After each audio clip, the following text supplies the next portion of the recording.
대다수의 투자자들은 손실이 꽤 크다. 어떻게 해요 그러면? 물린 거죠? 물려서 그냥 보유하고 있는 거. 아니 여기 보는 사람들이 많단 필요해. 말이에요. 지금이라도 팔아야 된다. 아니요, 지금 우선 보유하고 있다가 나 팔 때까지 기다려라. 아 믿어도 되나? 기관이잖아요. 믿으면 안 되죠. 뭐 국장에서는 익숙하지 않습니까? 꼴대 옮기고 이런 거. 진짜 개판 아닙니까 이거? 개판이죠. 오늘 왜 다 오. 이렇게 어두워? 어두워. 우리 너무 솔직한 거 아니에요? 우리? 그러니까.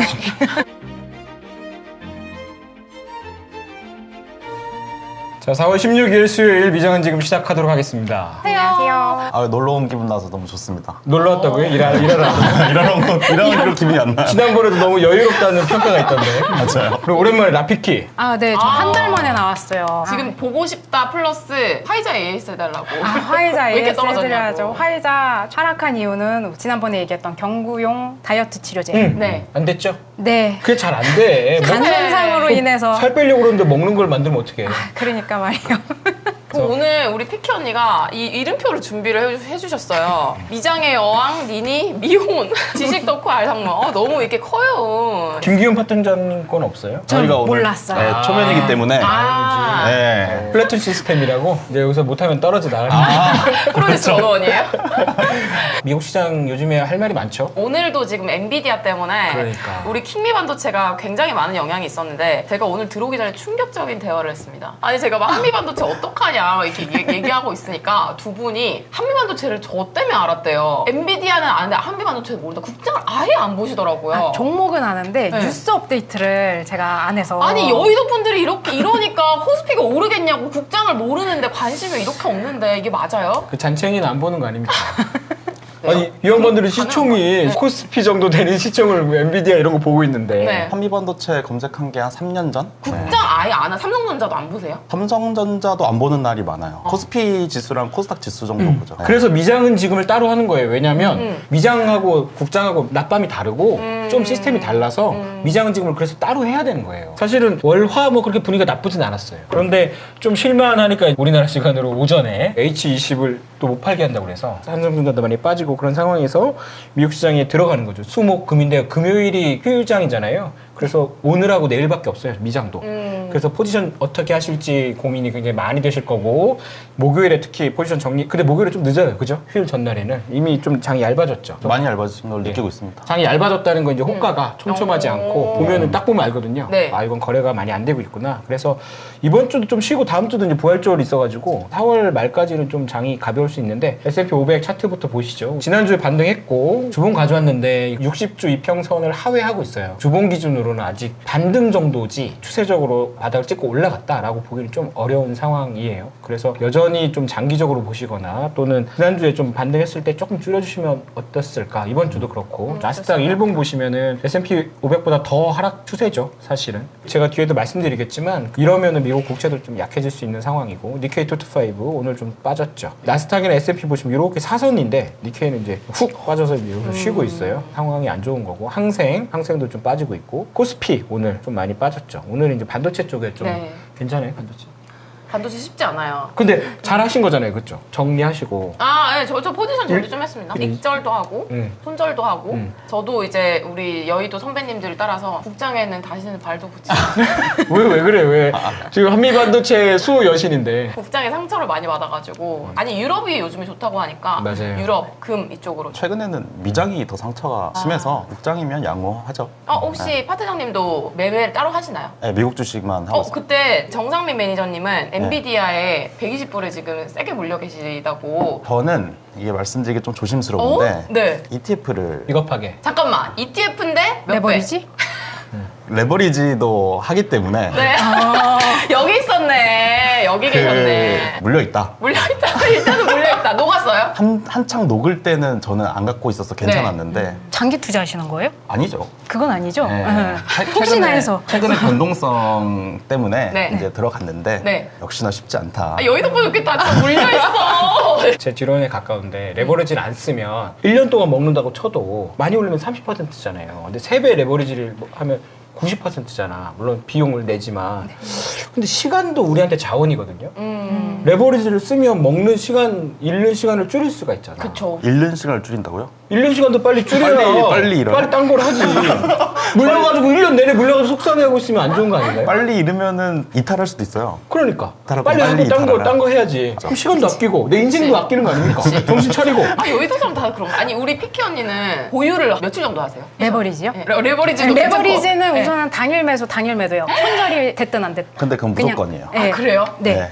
이틀 갖고 있으면 안 돼요? 이게 방향성이 뚜렷하다 그러면 이틀 갖고 있어도 되는데 네. 다음날 요즘엔 어떻게 될지 모르잖아요, 사실. 그거 다 단타 치는 거예요? 레버리지 제품은 네. SEC에서도 투자 설명서에 적어놨는데 네. 종목 자체는 거래일보다 작은 기준으로 보유를 하기 위해서 고안됐다. 그러니까 종목 자체가 하루 이상 갖고 가는 종목이 아니고 그런데 왜 만들었는지 알아요? 네가 들고 있으면 내가 먹어. 그래서 만드는 거예요. 신입사원 때부터 제가 가르친 사람. 그러니까 일단 레버리지부터 바로 나오시네요. 아 역시. 그래서 개인 투자자분들은 조금 위험할 수 있어요. 이제 비용이 많이 들어가니까. 하지만 적절할 때 사용하면은 훨씬 더 좋은 결과를 제가 타이밍을 말씀드리겠습니다. 자꾸 리딩을 하려고 하세요. 근데 요즘에 네. 이게 2007년 8, 9월 같은 거야 느낌이. 리먼 터지기 전에. 직전이네. 그래서 저희가 말씀드리면 레버리지 들어가시면 돼요. 사실 잠깐 들어가면 되지 뭐 그죠? 왜 이렇게 약해졌어 요즘에 한미 반도체 이후로 너무 약해졌어.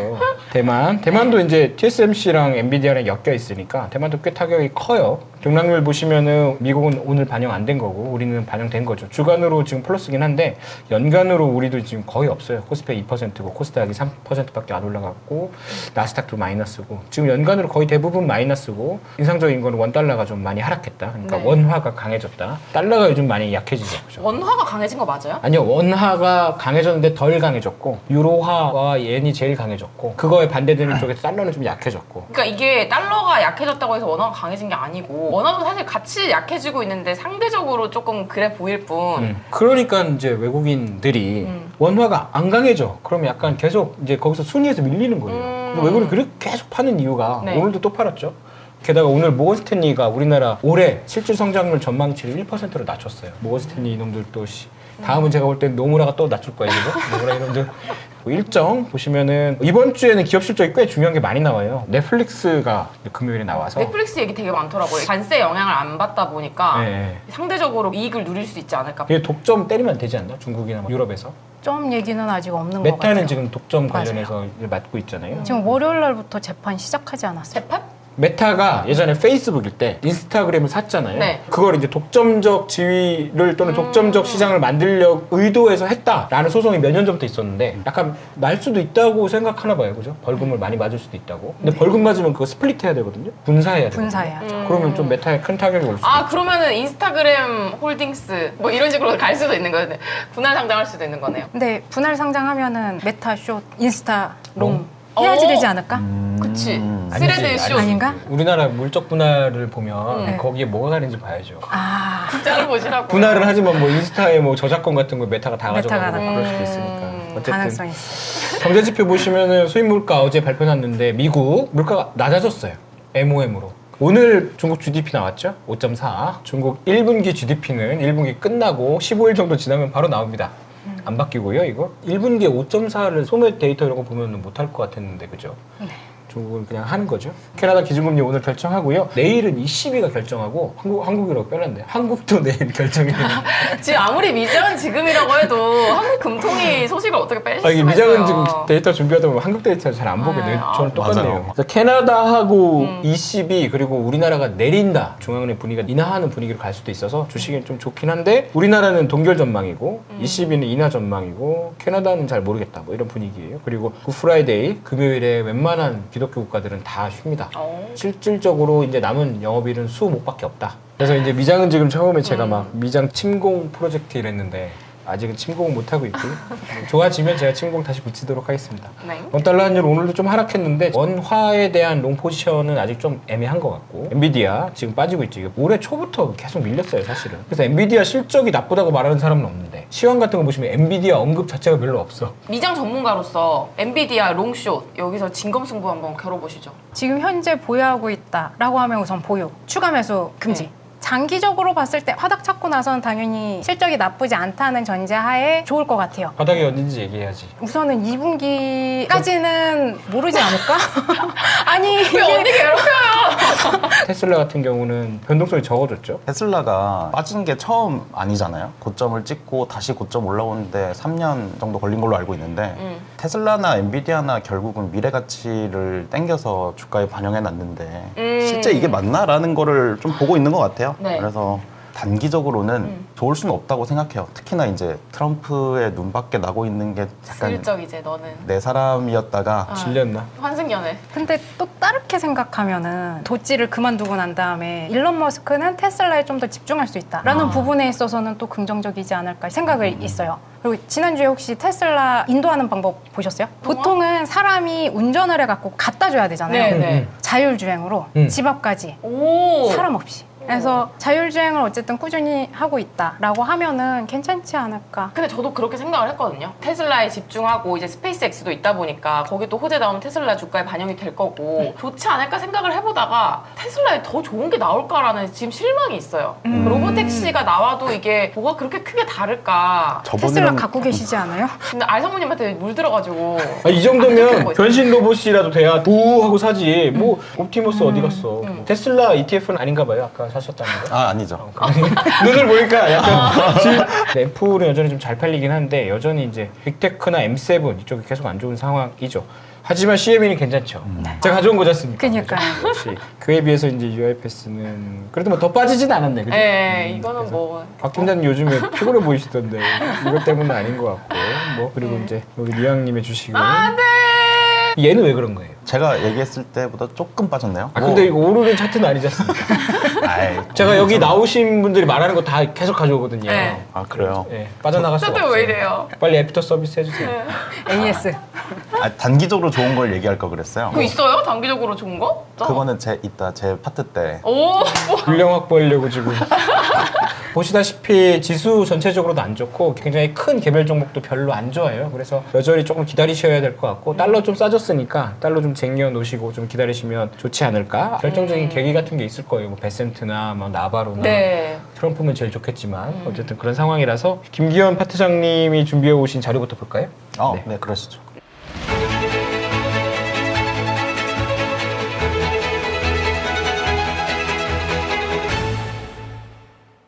LS증권 사실 우리 다 오비잖아요. 두 분이 같이 일하신 기간은 없죠? 없습니다. 네. 네. 아쉽게도 좋은 평을 제가 많이 듣고 있어서. 오, 좀 얘기 좀 해주세요. 어떤 소문을 들으셨는지. 센 언니 아니에요? 무선 언니? 전화기 던진다. 전혀. 전화기 던진다. 레버리지만 한다.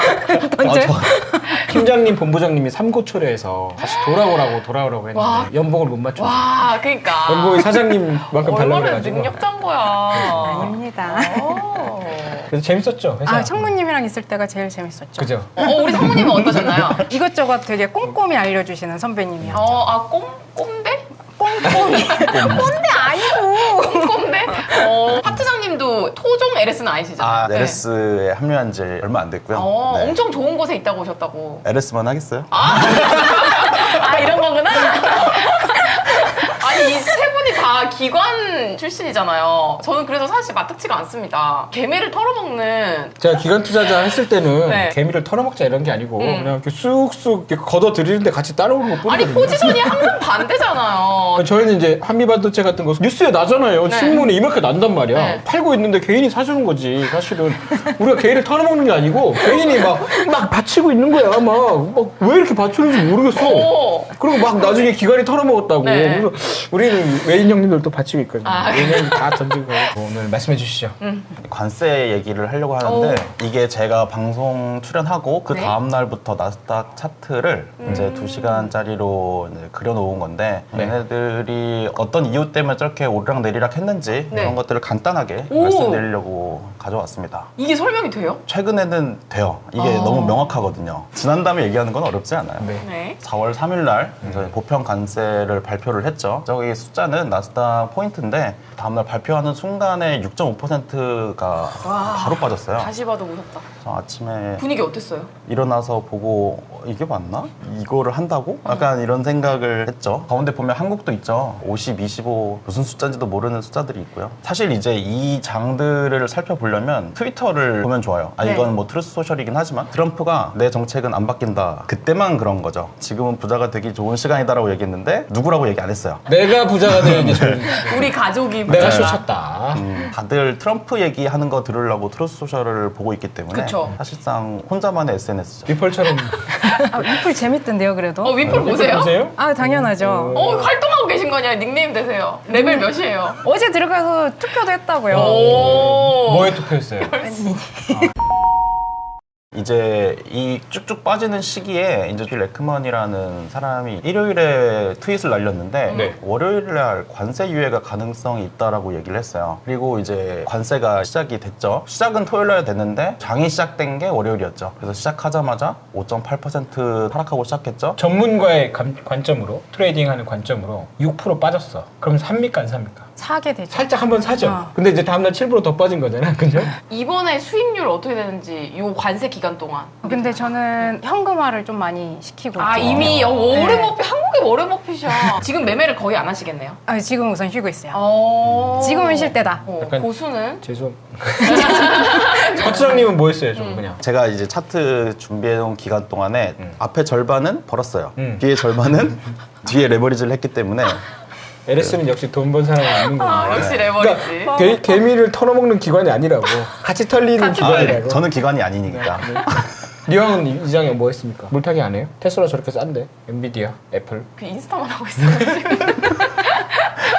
그러면은 개인적으로는 어쨌든 파트장님 그 정도 매매를 하셨고 LS 증권에서는 어떤 지금 포지션을 다 취하고 계신지. 일단 대다수는 당연히 롱이고 네. 그 다음에 한국 시장에서 기술주들에 대한 편향이 심하기 때문에 대다수의 투자자들은 손실이 꽤 크다. 그리고 레버리지 투자를 하시는 분들이 많기 때문에 네. 많이 녹았어요. 어떻게 해요 그러면? 녹으신 분들은 복구하기가 어려워요. 아 진짜요? 예. 레버리지 얘기를 조금 더 하자면 네. 당일날 끝내야 된다고 제가 꼭 말씀을 드리는 게 네. 한 번 잃으면 본전 생각나서 이제 이성적인 판단을 하기가 어려워져요. 그쵸. 원래부터 이성적이지 않았던 것 같은데. 본인이 이성적이라고 생각하시는 분들이 들어가죠. 갖고 가더라도 한 3, 4일 안에는 어쨌든 파는 게 맞기는 해요. 그지. 특히 근데- 주말에 많이 녹아요, 그죠? 맞아요. 근데 더 놀라운 사실은 한국에타건 가고 봤거든요. 보관 금액이 줄어들고 있더라고요. 아 네. 그래서 다행이다 싶었는데 보관 금액이라는 것 자체가 평가가 깨져서 그런 거야. 종가로 해갖고 되어 있는데 이렇게 올라가고 있어요. 우상향이에요. 그러니까 보유하고 있는 사람들이 더 많아졌다는 얘기인데 그러면은 장기 투자하는 사람들이 더 많아졌다는 얘기가 아닐까? 아 레버리지를 장기 투자하는 사람이 많아지고 있어요. 물린 거죠. 밀려서 그냥 보유하고 있는 거. 아니, 레버리지는 좋은 말도 있는데 없어요. 그러고 지금 여기 보는 사람들이 많단 말이에요. 필요해. 아니, 자꾸 따끔하게 그걸 필요해. 그래서 이제 그 뒤에 가짜 뉴스라고 해서 나온 게 있는데 하셋이라는 사람이 있어요. 트럼프 측근인데 트럼프가 중국 제외한 모든 국가에 관세 90일 일시 중단 고려라는 트윗이 나오자마자 2시간 동안 나스닥이 10% 올랐어요. 뿜었죠. 그렇지. 와. 이게 바로 가짜 뉴스라고 그치. 뜬 거예요. 그래서 5%를 또 내려줬어요. 근데 지금 보니까 진짜 개판 아닙니까, 이거? 개판이죠. 백악관 사람이 얘기했는데 백악관이 또 부정하고 에크먼은 또 어디서 들었는지 얘기하고 그래서 이제 그 뒤에 반등하는 시기 동안에 중국과 기싸움을 하기 시작해요. 트럼프가 계속 중국과 대화를 하고 싶다는 얘기를 비춰요. 네, 썸 타는 네. 중이죠. 예, 중국이 오히려 근데 조금 더 단호하게 니들은 떠들어라. 그치. 근데 둘 다 쫄려요. 근데 그 앞에 가짜 뉴스라고 했는데 이제 도널드가 진짜 뉴스를 갖고 와요. 네. 사래요. 그리고 이제 DJT를 얘기했죠. 네. 이거 뭐 자기 이니셜이니 뭐니 했지만 종목을 다들 알고 있죠. 리딩방 오픈했죠. 이런 거 어디서 가져오는 거예요, 근데? 아 이거 커뮤니티만 하는 거예요? 이거 커뮤니티 같은 데서 하는 거지. 지금 출근하셔서 도대체 뭘 하시는 거예요? 짤만 하는 거예요? 우리 위폴 좀 관리해줘요. 짤 왜 이렇게 잘 이런 거 모아지? 위폴에다 좀 올려줘. 이게 진짜로 트럼프가 관세 유예를 했어요. 14.7%가 이제 한숨 돌리고 다행이다 네. 라고 생각했던 시기가 지나갔고요. 네. 그래가지고 결과적으로 보면은 우리 정책은 안 바뀐다 그랬는데 바꿨죠. 그리고 핫셋 가짜뉴스라 그랬는데 아니었죠. 빌 레크먼이 가장 먼저 이걸 얘기했죠, 주말에. 그래서 트럼프 측근들은 미리 아는구나. 그래서 네. 이제 미국 주식은 언제 크레이트 어게인을 해야 되는데 네, 언제 돼요? 이거 아세요? 그래서 이 밑에 내용은 스크립트로 만들기 좀 그래서 제 개인적인 오, 생각인데 좋습니다. 트럼프가 이 네. 기간 동안에 중요하게 얘기했던 게 두 개가 있다고 생각이 들어요. 네. 중국과 얘기할 때 항상 틱톡을 얘기해요. 그리고 공식적인 발표에서도 틱톡 가지고 오면은 관세 협상 가능해라는 얘기를 3번 했고요. 트루스 소셜이랑 합병하려고. 아 그런가 보다. 이 똑똑한데. 중국과의 기싸움이 끝나는 시점은 틱톡이 되지 않을까. 근데 중국이 틱톡을 줄까요? 바이트댄스의 진짜 상당 부분의 매출이 미국에서 나오고 있는데 네. 그러면은 70일 뒤에는 정말 틱톡을 금지시킬 수 있는 사람이에요. 그럼 어차피 매출 떨어지면은 이 기업 쓸모도 없을 그쵸. 수도 있는데 네. 그리고 이제 두 번째로 트럼프가 많이 얘기하는 종목이 이제 USSTL이거든요. 네. 철강 회사인데 현대차가 저번에 협상하러 가가지고 네. 감사합니다라는 얘기를 들었잖아요. 현대차가 현대제철인가 같이 간다고 그랬잖아요. 네, 네. 와 그러면 USSTL의 생산 시설을 인수하는 식으로. 그거는 내부적인 거니까 뭐 아니면- 제가 뭐 알 수는 없지만 일단은 나 이거 처음 들었어 나도. 그럴듯해. 트럼프가 USSTL에 엄청 관심이 있는 건 맞아요. 네. 자꾸 얘기해요. 이분들이 말씀하시는 의견 같은 경우는 좀 이제 주의해서 들으실 필요가 있고 네. 거짓말일 수도 있어요. 기관놈들은 그러니까. 정말 솔깃하네요. 전 그 생각을 못했어. 저는 이제 사람이 뭐 베센트나 이런 사람들이 물러나고 이런 걸 보고 있었는데 그런 식으로 이제 반등의 시점을 잡을 수도 있겠네요. 오, 역시 김경파 사장님은 좀 마지막쯤에 한 칼이 있어. 네. 그죠? 지금 주식시장에 뭐가 큰 두 개의 화두냐면 관세가 생각보다는 크게 부과되고 오래 부과되고 많은 국가에 부과되면 결국은 경기 침체가 될 거다라는 전망이 있는 거잖아요. 그쵸. 미국이 안 좋아지면 글로벌이 안 좋아질 테니까. 그래서 라피키께서는 미국 경기 침체 전망이라고 오늘 왜 다 오. 이렇게 어두워? 어두워. 어두워요. 다크예요. 저거 챗GPT한테 2025년도 미국 증시 상황을 그려달라 그랬더니 와 진짜요? 네, 딱 그 프롬프트만 적었어요. 네. 그래서 오늘 제가 할 얘기는 미국 경기 침체 전망이 점점 더 상승하고 있는데요. 월가에서 봤었을 때 상호관세 부과 전에는 경기 침체 가능성이 저만큼이다 인 거죠. 근데 상호관세 발표 후에 증가를 시켰어요. 이제 뱅크 오브 아메리카에서도 매니저들 대상으로 설문조사를 매달 하고 있는데 지난달에 11%였거든요. 경착륙 우려가. 근데 그거 한 달 만에 49%까지 와. 확대를 했습니다. 근데 그런 거 아니에요? 약간 이런 위기감을 조성하고 물량을 이득만 다 보고. 하고 나서 자기들끼리 쑥 올리고 자기들끼리 짬짬해가지고 그 얘기가 많기는 했는데 그죠? 어디라고는 얘기 안 하겠지만 거기에서 보고서가 나오고 나면은 네. 훅 빠졌다가 그렇지. 다시 올라가요. 어디예요? 노코멘트 할게요. 아 노코멘트. 네. 뭐야? 우리가 말 못하는 게 굉장히 많아요. 네. 그래서 뭐 왜 공매도를 하냐. 그 사람들은 이제 분석을 해요. 이 회사가 유상증자를 할지 안 할지. 어닝 같은 거 다 분석하고 블록딜도 미리 알 수 있어요. 외국인들이. 그래서 그 제도적 허점을 잘 고쳐야 되는데 생각보다 어떻게 이겨? 고치기가 힘들어. 개미들이. 물론 개미들이 이상하게 그 빠지는 주식만 사는 경향이 있긴 한데 개미들이 개돼지라는 거예요. 아니, 개미에서 개돼지면 올라간 거잖아요. 개미가 아니고 약간 주식시장이 엄청 험한 데예요. 네. 어닝, 기업 실적, 성장성 이런 얘기 하지만 실제로 돈 먹게 하는 데예요. 그치. 그러니까 웬만하면은 안 하시는 게 전 제일 좋다고 생각하고 하지 말라고. 죄송한데 진짜 주식 방송에서 주식을 하지 말라고 하다니. 하더라도 굉장히 신중하게 미장증 같은 거 보시면서 신중하게 하셔야 되는 거예요. 계속 해주시죠. 네. 그리고 펀드 매니저들이 현금 비중을 확대하고 있습니다. 2개월 동안 최대 규모로 매도를 했는데 앞으로도 꾸준히 매도할 거다 얘기를 하고 있어요. 펀드에서 현금 비중이 늘어난다는 게 개인분들은 잘 이해가 안 되실 수도 있는데 펀드 같은 경우는 100을 받으면 그 돈을 다 투자해야 맡기신 모든 분들한테 이게 골고루 돌아가잖아요. 네. 그래서 펀드들은 받으면 현금을 대실 수 있으면 안 가지고 있고 다 주식을 또는 자기 투자를 하는 게 원래 원칙이거든요. 무조건, 네. 근데 현금 비중이 늘어난다는 건 투자를 안 하고 기다리고 있거나 이걸 팔고 줄이고 있다는 거예요. 그 현금을 그냥 쌓아두진 않을 거 아니에요. 채권 사거나 예금에 잠깐 MMF에 넣거나 네. 그래서 현금 비중이 높아졌다 현금 비중을 올린다는 건 포지션을 줄인다는 거고 포지션을 줄인다는 거는 주식을 주로 판다는 얘기예요. 돈 많은 펀드구나 이렇게 생각하시면 안 되고 그리고 펀드 매니저들이 심리지표 역시 지금 많이 내려갔죠. 약간 경제 위기 때랑 비슷한 수준으로 많이 내려왔네요. 네, 맞아요. 여기에서 다음 달에 지금 상태가 유지가 된다 그러면 더 내려가겠죠. 그러면 저는 어떻게 해야 될까요? 저는 빅테크 위주로 많이 갖고 있거든요. 그 엄청 최고점에 비해서 많이 떨어져 있거든요. 네. 근데 앞으로도 안 좋을 거라고 하면은 지금이라도 팔아야 된다라고 생각하시나요? 아니요, 지금 우선 보유하고 있다가 나 팔 때까지 기다려라. 그 얘기인가? 그러니까 지금까지 손절을 못했으면 전 좀 기다려볼 일단은 만하다라고 홀딩. 더 빠져봐야 한 10% 빠지는 거잖아요. 근데 상승하면 한 14%, 15% 올라갈 거고 올라갈 때 이제 거기서 또 사면 되니까 그래서 저는 손절은 좀 늦지 않았나? 그죠? 전 지금 한번 손절하고 다시 장 보다가 저점 찾아가지고 들어가시는 것도 나쁘지 않겠다. 어. 근데 들어갈 타이밍이 멀지 않았다. 계속 말씀해 주시죠. 네, 이건 시티그룹에서 발표하는 와. 실적 전망 수정치거든요. 네. 기업 실적이 17주 연속 하향 조정되고 있다고 보면 되는데 그러니까 미국 시장이 빠질 수밖에 없는 게 미국 시장은 의외로 보고서에 대한 신뢰도가 되게 높거든요. 네. 그래서 뭐 모건스탠리나 골드만삭스나 JP모건이 목표가를 내리면 그거에 반응을 해요. 이거를 반영하듯이 제가 지난번에 3월 초에 왔었을 때는 스태그플레이션 얘기했을 때는 경기 침체 얘기는 안 했어. 경기 침체 안 올 거다. 주요 IB들이 전망치를 안 내리고 있다라고 했는데 지금 평균적으로 한 900포인트 정도 줄이고 있거든요. 모두가 예스라고 할 때 노라고 할 수 있는 그런 증권사는 없을까요? 미국 주식이 오를 겁니다 하고 우리 수사장님처럼. 그런 애널리스트는 있었어요. 그래요? 네, 퇴출됐어요. 오동석이라고. 제가 헤지펀드에서 제일 실적 안 좋았을 때 2017년도 했어요. 계속 주봉으로 계속 올라. 계속 쫓치고 있는데. 야, 52주 중에 50주가 손실나면 어쩌자는 거야. 아 50주가 손실이 났어.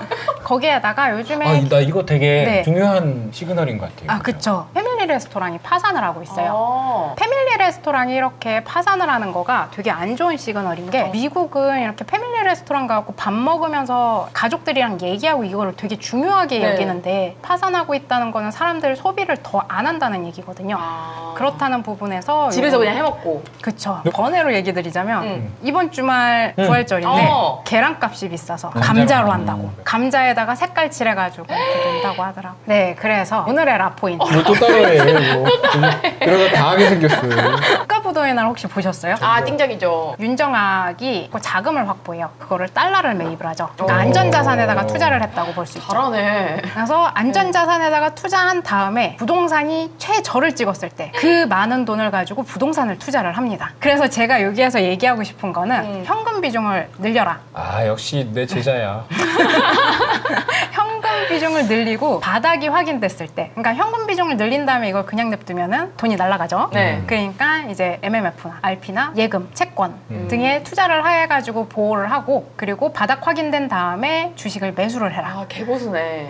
와. 라는 얘기를 하고 싶어서 이걸 갖고 왔어요. 달러 사요, 그럼? 아니요. 지금 그럼. 안전자산 달러 아니잖아요. 금이 우선은 안전자산이긴 하고. 그럼 지금 3,300달러 넘었는데. 제가 사요? 뒤에서 또. 그래서 아까 앞에서 얘기했었던 펀드 매니저들 투자 포지션이 제일 많은 거가 금 매수라고 해요. 와. 그리고 최근에 금 목표가 주요 IB들에서 상향 조정하고 있어요. 아 믿어도 되나? 기관이잖아요. 믿으면 안 되죠. 네. 금값이 이렇게 3,300달러까지 계속 올라가는 건 네. 일종의 이제 뭐 쇼티지나 쇼커버를 할 수밖에 없는 상황이 된 걸 수도 있어요. 저는 실제로 지급 정지 될 수도 있다고 생각을 해요. 금이요? 거래소에서 이거 현물 결제 안 돼요. 네. 어떻게 돼? 그 내 돈 내놔야지. 은행에서 돈 안 주는 거잖아요. 뭐 국장에서는 뭐 익숙하지 않습니까? 꼴대 옮기고 이런 거. 지금 약간 불안정한 것들이 많아요. 과거 경기 침체 때 하락률을 보면은 고점 대비해 갖고 16.7%밖에 안 빠진 상황이에요. 밖에 안 빠졌어요? 내가 너무 잘 가르친 거 같아. 이 정도 빠져야 된다는 거 아닙니까? 네, 그럼? 공황 때 83%나 빠졌는데 네.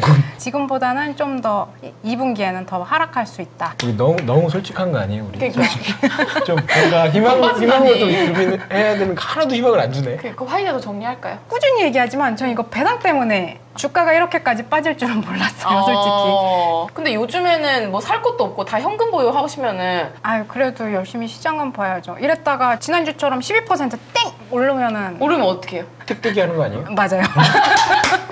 얘기를 안 하려고 했는데.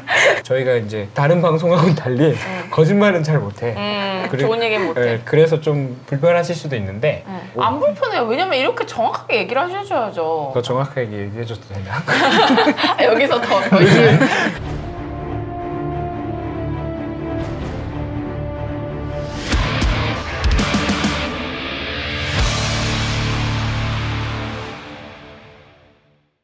알포인트는 왜 트럼프가 갑자기 관세를 왜 유예했을까? 그렇게 네. 얘기하면 사람들이 제일 많이 얘기하는 게 채권 시장 때문에 그렇다. 아 그러죠. 맞아.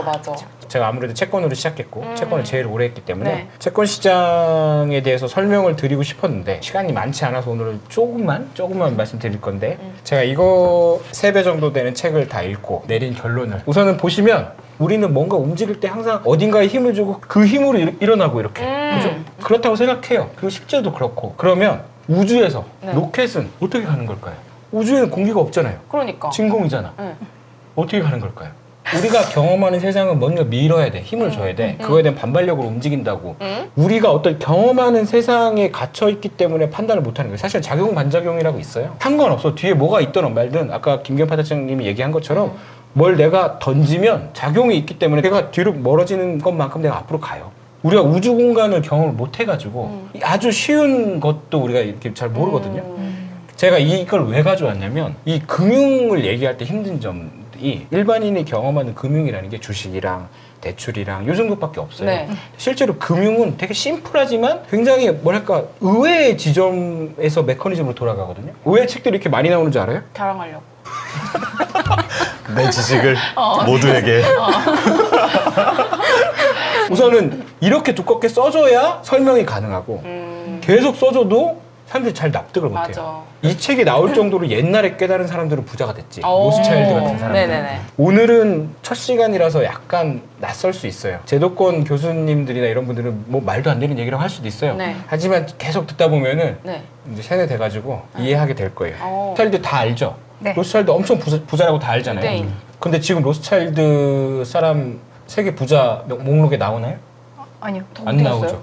로스차일드는 전면에 나서지 않아요. 근데 돈은 굉장히 많은 것 같아. 뒤에서 흑막으로 약간 이렇게. 흑막이라기보다는 돈이 너무 많다 보니까 이제 귀찮아서 일을 안 하는 게 아닌가? 라는 생각이 들어요. 그러니까 그런 어떤 전설적인 가문이잖아요. 금융식. 근데 로스차일드 보시면은 마이어 암셀 로스차일드라는 사람이 독일에서 그 프랑크푸르트에서 시작을 했고 아이를 5 유럽 곳곳으로 보내요. 셋째가 이제 제일 유명한 나탄 마이어 로스차일드인데 뭐 네이선이라고도 하죠. 그래서 우리가 로스차일드라고 부를 때는 사실은 이 네이선을 부르는 경우가 많아요. 로스차일드가 여기서 시작해서 왜 커졌냐면 왕하고 교황한테 돈을 빌려주기 시작해요. 이상하지 않아요? 왜 빌려? 왕인데? 그냥 거두면 되잖아요. 내가 왕인데? 찍으면 되잖아요. 그게 핵심이에요. 이때는 국가의 통화라는 게 안정적이지 않았어요. 지폐를 써서 주면 말을 안 들어. 동양에서는 금융이 발달을 못해요. 왜냐면 왕이 무력으로 다 가져가니까. 유럽에서는 왕이지만 사실상 그런 독점력이나 강압이 없었어요. 그래서 왕도 자기가 돈을 쓰고 싶거나 전쟁을 하고 싶거나 사치품을 사고 싶으면 목돈을 누군가한테 빌려 써야 돼. 그래서 로스차일드가 나중에 이 호객님들을 잘 해가지고 네. 돈을 많이 벌어요. 왕이지만 그치. 멍청해. 사실 금융 쪽에서는 그치. 무지해. 그래서 빌려주는데 좋아. 안정적이야. 네. 왕이니까 도망갈 염려도 적어. 문제는 근데 이놈 좀 뻐글래. 네. 안 갚아. 그리고 제일 문제가 되는 게 아까 같은 지가 발행한 돈을 줘. 지가 발행한 돈을 야 1,000억이다 그러면 주는데 시장 가면 100억도 안 돼. 이 너무 억울하잖아요. 그래서 뭐라 그러는지 알아요? 돈을 빌려주긴 빌려줄 텐데 그 돈을 내가 찍은 돈으로 합시다. 이거는 이제 제가 이게 농축해서 말씀드리는 거예요. 과정은 이렇게 쉽지는 않았어요. 네. 로스차일드는 그 왕한테 받은 차용 증서, 왕이 갚겠다고 한 채권을 쪼개서 팔아. 여기서 돈이 엄청 많이 남아요. 이게 가장 큰 거는 이 돈들이 다 로스차일드가 발행한 돈이야. 그러면 로스차일드가 아무도 몰래 돈을 발행해서 오. 누군가한테 줘. 그럼 얘가 뭐 이 돈이나 이 돈이나 똑같은 거네? 그러면서 재화와 서비스를 제공하겠죠. 로스차일드는 이걸 알았어요. 화폐 주조권을 누가 갖느냐가 제일 중요하다. 이건 이제 로스차일드로 대변되는 이때 금융가들이 16, 17세기를 거치면서 이게 진짜 논하는 데다 라는 걸 알아요. 그러면서 18세기, 19세기 거치면서 중앙은행으로. 지금 보면은 아까 이 로스차일드 이게 연준하고 똑같아요.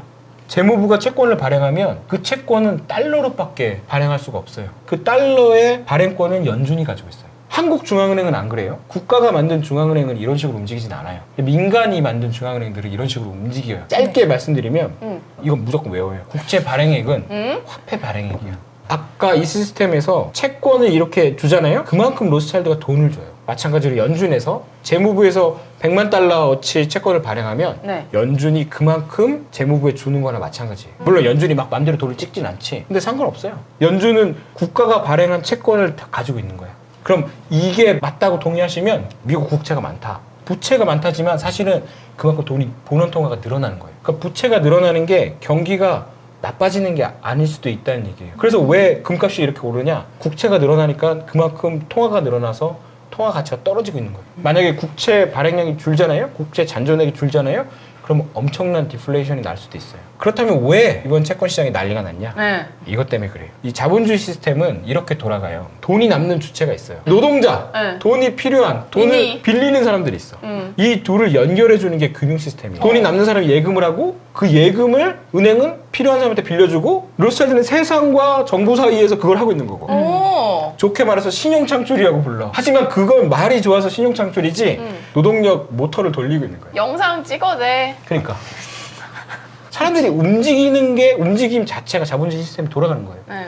근데 금융시장이라는 게 생기면서 채권이라는 무지막지한 무한 동력이 생겨요. 오. 그 순환 시스템의 정점에 있는 게 채권이야. 오. 그런데 이번에 뭐가 문제가 생겼냐면 그 중에서도 가장 효율적이고 가장 강력한 미국 국채가 오. 잠깐 멈춘 거야. 뻑이 났어. 그 사람들이 너무 무서운 거지. 그러니까 이거는 그냥 우리가 주가가 무서운 게 아니고 그 시스템을 밑에서 내밀하게 보고 있는 사람들이 엄청 겁이 난 거예요. 미국채를 안 산다는 건 미국의 채권을 찍어도 신용이 안 산다는 얘기예요. 물류가 안 간다는 거야. 왜냐면 이 돈이 가야 자동차가 갈 맞아. 거 아니야. 네. 근데 이제 이걸 막은 건 트럼프가 먼저인 거지. 자동차를 막았어. 관세를. 돈도 안 가는 거예요. 그러니까 미국채를 던질 수밖에 없는 거지. 그래서 주식이 빠지는데 달러가 약해지면서 채권이 망가지는 게 이 시스템을 아는 JP모건 회장 같은 경우는 너무 무서웠던 거예요. 그래서 그 경제 빠꾸미들이 와가지고 그 베센트한테 자꾸 뭐 그쵸. 싸워싸워 해가지고 베센트가 꼬질러가지고 그 베센트도 트럼프한테 한 거 아니에요? 이거는 그냥 네 DJT고 뭐고 다 없어지는 거예요. 그래서 트럼프도 되게 겁이 났던 거죠. 일침. 저희가 되게 추상적으로 얘기하잖아요. 미국 채권 시장이 불안해서 주식이 빠졌다. 네. 근데 어떻게 불안했는지 왜 불안했는지를 잘 얘기를 해요. 맞아요. 이래서 그런 거예요. 아. 다른 측면에서 보면 우리가 살고 있는 세상이 이렇게 생겼거든요. 근본이제가 아니잖아요, 이제 우리가. 네. 부의 사실 측정 단위가 달러야. 미국 국채가 가장 밑에 깔려 있어. 걔가 단단한 집안 같은 근본이네 얘가. 맞아요. 이게 미국 국채가 없을 때는 근본이제가 있었던 거예요. 그래서 사실은 우리는 이미 미국 국채 본위제에 살고 있어요. 달러가 아니고. 달러도 아니야. 왜냐면 달러는 그 마약 카르텔들도 가지고 있어요. 마약 카르텔이 달러를 이만큼 썰들고 가서 금융기관에 가서 근데 이거 예금해 주세요. 안 해줘요. 근데 미국 국채를 가져가 봐. 다 받아줘요. 그러니까 미국 국채는 아무나 보유하지 못해요. 국내 기관에서도 미국 국채를 직접 자기 계좌에 보유하고 있는 기관이 몇 군데 안 돼요. 우리 엄마 미국 국채 있는데? 그거는 증권사. 증권사도 저기 어딘가에 다른 사람 계좌에 묻어 있는 걸 수도 있어요. 우리나라 금융기관 중에서 의외로 미국 국채 투자해요 그러는데 알고 보면 미국 국채 ETF를 사거나 ETF 그쵸? 미국 국채를 생으로 담는 사람이 별로 없어요. 오. 왜냐면 그걸 핸들하기 되게 힘들고 뭐 유로클리어 계좌라고 계좌가 따로 있어야 돼. 심사도 받아야 되고 그거를 살려면 또 블룸버그도 깔려 있어야 되고 브로커를 통하기도 해야 되고. 와. 그래서 미국 국채를 가지고 있다는 건 약간 되게 최고급 아메리칸 익스프레스 카드를 갖고 있는 것 같은 거야. 그래서 이번에 왜 시장이 이렇게 두려움에 떨었냐면 그냥 돈의 이 서큘레이션이 멈춘 게 아니고 이게 무너질지도 모른다고 생각했었고 지금도 사실 그러고 있어요. 마찬가지 미국 국채가 10% 가격이 하락하면 전 세계 미국 국채에 있는 만큼 달러가 사라지는 거예요. 그럼 내가 그 돈을 못 써. 그리고 포지션을 정리해야 돼. 나중에 가고 진짜 끊어졌다고 하면은 주요 통화에서도 빠지게 되는 거 아니에요? 그래서 외환 보유고를 요즘에 줄이잖아요. 미국 달러를. 그걸 금으로 채우고 있는 거잖아. 이 수많은 채권책들이 말하고 있는 건 이게 잘못됐다 잘못됐다가 아니에요. 어쩔 수 없어. 우리가 이 자본주의 시스템에서 언젠가 바뀔 거예요. 하지만 지금 바꾸는 건 너무 위험하고 그래서 지금 저는 국채시장이 좀 안정됐다고는 하지만 네. 미국 국채가 좀 많이 도전을 받을 것 같아요. 그래서 이제 내 채권 가끔 얘기할 텐데 제가 사실은 이게 너무 어렵고 복잡해서 말씀 안 드리려고 했는데 이 타이밍에 말씀드려야 될 것 같아요. 트럼프도 저 채권 가지고는 블러핑 안 해요. 관세 내가 100% 올리고 뭐 1000% 올리고 얼마든지 할 수 있는데 채권 팔아봐라는 얘기 못 하거든요. 그러네. 근데 지금 아직 진정이 안 된 상황이고 미국 국채 그래서 입찰할 때마다 굉장히 시장이 많이 흔들릴 수 있어요. 그래서 채권 시장이 굉장히 중요하고 제가 틈나는 대로 이런 기회가 있으면은 저희가 표면에서 보는 금융권 말고 그 아래에서 움직이는 외환 시장 이들이 어떻게 움직이는지 미장은 지금 명품 강의. 언제 사라질지 모르지만 그때까지는 계속 해드릴 거고 미국 시장은 아마 아까 말씀드린 것처럼 5월 중순쯤에 좀 좋아질 수도 있어요. 그래서 그때까지만 좀 참으시고 저희랑 함께 가시면 좋지 않을까라고 생각하고요. 네. 미장은 지금 그럼 마치도록 하겠습니다. 감사합니다. 감사합니다.